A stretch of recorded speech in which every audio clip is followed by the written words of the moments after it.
राशिद ज़हीर हैं और आप देख रहे हैं मेरा न्यूज़ चैनल जिसका नाम है न्यूज़ 9 टीवी।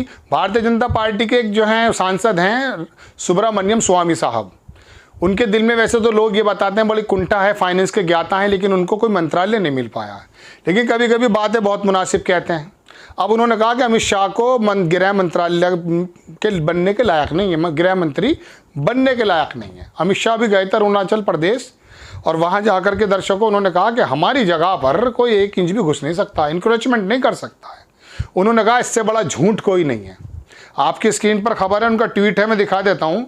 उन्होंने लिखा कि टुडे द हिंदू, एक हिंदू अखबार है, Hindu headlines, Amit Shah stating India borders are safe, India के बॉर्डर सेफ हैं, कांट बी वायलेटेड और कोई भी नहीं आ सकता, this is a blatant live और हिज हिमालयन इग्नोरेंस। उसका एक बहुत बड़ा झूठ है और बहुत बड़ा एक ऐसा हिमालय का नाम लिया, बहुत ऊंचे पराकाष्ठा की जो है ज्ञानता है।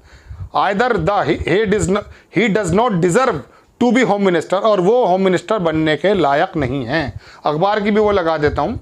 अमित शाह जी कह रहे थे इस बात को, लेकिन मैं दर्शकों को एक चीज़ और दिखा देता हूँ। उन्होंने कहा 1 इंच, क्या कहा अमित शाह जी ने वो भी देख लो। वो ज़माने चले गए जब कोई भारत की भूमि पर अतिक्रमण कर सकता था, आज देश की 1 इंच भूमि पर कोई भी अतिक्रमण नहीं कर सकता, ये कहा था।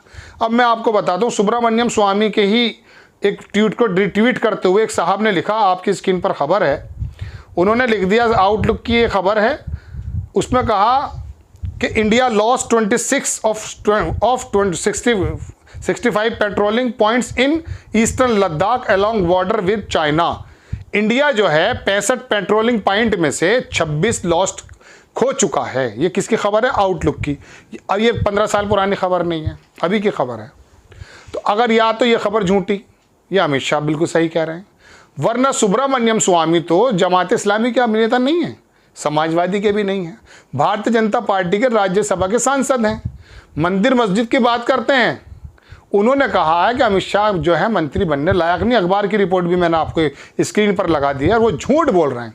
ये झूठ है सबसे बड़ा। अरुणाचल प्रदेश में दर्शकों अभी अमित शाह गए थे कल परसों, वहां पर चीन ने यह कह दिया कि ये जो अमित शाह जी का दौरा है ये हमारी संप्रभुता पर अटैक है। अब बताइए, अरुणाचल प्रदेश हमारा है और चीन बोल रहा है, मगर पूरा देश किन खबरों में है?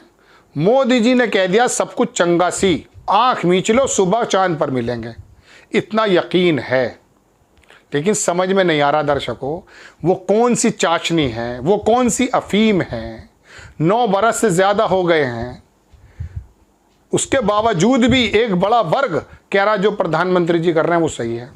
IMF, इंटरनेशनल मॉनेटरी फंड की कल रिपोर्ट आई दर्शकों, उन्होंने कहा कि भारत की जो वृद्धि दर है वो 2023 में भी कम है और 24 में और ज़्यादा कम हो जाएगी।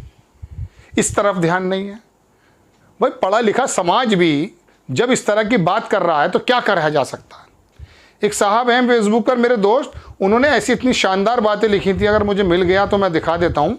उन्होंने यूँ कहा कि ये जो अफीम खाने वाला जो बंदा है ना, मतलब जो वर्ग है, तो इसका बारे में उन्होंने बड़ी अच्छी बात लिखी थी कि मैं निकाल दिया, 1 मिनट का समय लगेगा, हालांकि मैं प्री प्लान नहीं था। बड़ी अच्छी बात उसने लिखी। तो कहने का मतलब दर्शकों ये है कि ये चीज़ें उन्होंने लिखा है दर्शकों, मुझे थोड़ा देखने में वक्त लगा। उन्होंने एक जगह लिखा कि मोदी ने अपनी छवि को इतना बड़ा कर लिया है कि बीजेपी के किसी भी नेता की ना कोई औकात बची है और ना सियासी ज़मीन। इस छवि को गढ़ने के लिए 9 साल में मोदी सरकार ने हज़ारों करोड़ रुपए फूंक दिए। इस छवि को कायम रखने के लिए मोदी ने गोली डंडे और अपने भस्मासुर भक्तों के सहारे कितनों की जुबान बंद कर दी।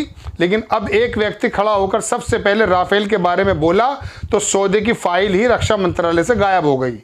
अब ना तो उस शख्स का कोई बंगला है और ना दफ्तर है, इंटरनेट कनेक्शन भी काट दिया गया है। ये होता है खौफ। मुझे हैरत होती है जब पेट में आलू ठूंसे मित्र मुझसे कहते हैं कि जनता कर ही क्या सकती है। दरअसल बाजार, दौलत, तरक्की की भूख और रिश्ते निभाने की जिम्मेदारियों ने इन मित्रों को नालायक बना दिया है। हमारे पुरखे ऐसे नहीं थे, वरना देश आज़ाद नहीं होता। एक आवाज़ उठी, एक साथ करोड़ों आवाज़ें गूंजनी चाहिए थी, लेकिन तमाशबीन मित्रों का क्या कहें। कल रात की पोस्ट में अदानी शिपिंग कंपनी लिमिटेड की पहचान पूछी थी। अगर किसी ने खोजा भी होगा तो नहीं बताएगा, वजह है डर। बड़ी लंबी खबर है। इन्होंने लिख दिया दर्शकों, ये कोई साहब है, फेसबुक पे यूज़र हैं, मेरे फ्रेंड लिस्ट में रहते हैं वैसे तो, ये इनको मैं फॉलो करता हूँ। तो दर्शकों बात यह है कि कैसी ज़बरदस्त महामानव की छवि बना दी गई है कि जो कहा खाता ना, क्या कहते हैं वो, खाता ना बही, जो उन्होंने कहा वही सही। आपको खबर कैसी लगी अपनी राय कमेंट्स बॉक्स में दे दीजिएगा, और जनाबे वाला समझ में आता है तो स्प्रेड भी कर दीजिएगा, सब्सक्राइब भी कर लीजिएगा। नेक्स्ट टाइम कोई अच्छी खबर होती है फिर हाजिर हो जाता हूँ। जय हिंद।